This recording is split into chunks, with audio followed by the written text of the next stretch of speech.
Bah écoutez, ça d'abord, ça n'est pas du tout dissuasif pour les personnes qui ont commis ces propos.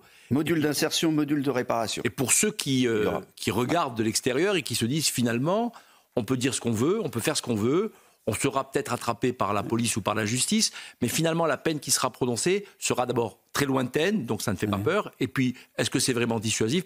Moi, je ne le crois pas du tout. Je crois qu'il faut, au contraire, et vous avez raison de le dire, c'est non pas à la 10e condamnation ou après avoir récidivé X fois, mais c'est tout de suite qu'il faut sanctionner et il faut que la sanction soit suffisamment significative pour qu'elle soit dissuasive. C'est la question.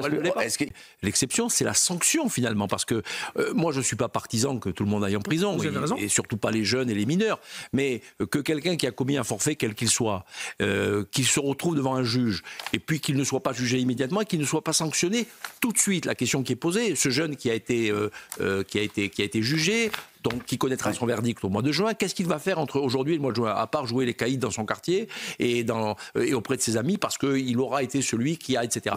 Il faut qu'immédiatement, il y ait une sanction qui soit prononcée, que ce jeune-là, dans son intérêt d'ailleurs, c'est pas pour le punir bêtement, c'est pour l'empêcher de devenir plus tard un délinquant plus important et qui va gâcher sa vie. Donc il faut qu'il y ait quelque chose qui soit fait, qui soit de l'ordre de la pédagogie. Mais la pédagogie sans coercition et sans sanction ne veut absolument rien dire. Mais en 2024, toute cette violence sera stoppée. Et pourquoi? Et parce que Emmanuel Macron l'a dit dans ses vœux. Il a décrété, c'est le retour de l'autorité. Eh oui. Bah oui.